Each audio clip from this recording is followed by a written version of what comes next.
Voice.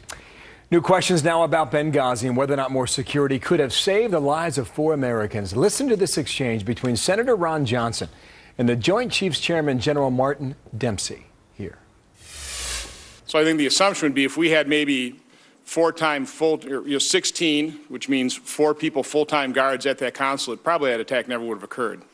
Well, if you're asking me, would additional security forces have made a difference in any number of ways? The answer is yes, of course. Okay, well, thank you. Ron Johnson, the Republican senator, is with me now to talk about that. Sir, good morning to you and welcome back here to America's Newsroom. When you think about that answer, does it lead you anywhere? Well, that's been my main point all along here. Is I know people have been interested in the misleading talking points for a couple weeks. But from my standpoint, the reason this administration was misleading us for a couple weeks is because they didn't want Americans to really examine and think about the lack of action, the dereliction of duty, the gross negligence that led up to Benghazi. You know, there were repeated requests for security. It was well known that the security situation was deteriorating. And the State Department, in a cable reply that bore Secretary Clinton's signature, basically not only denied the request for additional security, but actually said they were going to proceed with a plan to ramp down security. And, you know, from my standpoint, it's just a shame. There were no fully armed guards, in other words, armed at all times. And I think if that would have happened, if we would have had just 4 armed guards, you know, people that were trained, I don't think the attack ever would have happened. I don't think 4 brave Americans would have lost their lives. So you were trying to figure out whether or not the security request was made, and then ultimately what happened to that request. Now, right. Now, do you know the answer yet?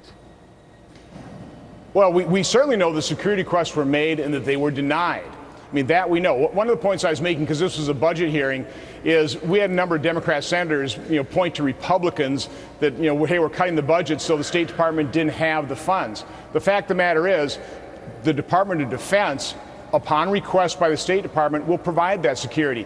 And Bill, we're not talking that many people. A full-time staff of 16 security members would basically, with a full-time shift, would be 4 armed guards at all times. I think would have prevented this attack and saved those lives. That is one issue, it appears to me. The security questions that made was granted who had a hand in that decision. The other issue is whether or not you could have troops come in from Europe, and he disagreed with your timeline as to whether or not troops could respond and get there effectively. So those were the 2 issues you were going for in that hearing. Now, this is what we found in our Fox News polling. Reason why President Obama did not order help in Benghazi that night. A clear majority, 56%, say they did not want to risk an election. This was September 11th. Do you agree with those people? That might be a possibility. I mean, that's conjecture. But, you know, the other question I was asking is based on a report by Adam Housley from Fox News, where he was talking to somebody from the Commander in Extremis force based out of Europe, basically saying that force that's at a very high state of readiness could have been in Benghazi in 4 to 6 hours, which actually would have at least saved the additional 2 lives, Glenn Doherty and Tyrone Woods. And, you know, my question is, why didn't we bring assets into Benghazi as soon as possible? Because we had no idea.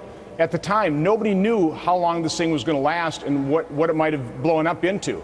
So, you know, I really question the decision-making. You know, the other question is yet to be answered. Really, is, you know, what was President Obama doing during this entire time? To that point in the decision-making, this is what our Fox polling also found out. Could the President or Secretary of State Clinton done more? Again, a clear majority think that both could have done more that night, Senator. Well, that I agree. I think both of them could have been more engaged. And, you know, if the president would have been more engaged, I think we would know about it. So the fact that we don't know exactly what he was doing kind of speaks volumes, and my guess is he pretty well checked out of this one. Are you moving the ball forward on this? Are you getting anywhere? I mean, you've been at it for months. Well, I know, slowly but surely. And unfortunately, there's not a whole lot of questioning here in the Democrat-controlled Senate. So, you know, when I had my opportunity in front of a budget hearing where we had General Dempsey come in front of it, rather than really talk about the budget, I actually did center on questions on Benghazi. Yeah. But it is pretty frustrating being a Republican senator here in the minority. We don't get to call the hearings. That's controlled by the Democrats. Most of the hearing action has to take place in the House, where Republicans control it. Yeah, I'm going to put your answer down as not quite sure just yet. But we'll be in contact. Senator, thank you. Okay. Ron Johnson. Have a great day. Thank you, and you as well, Senator.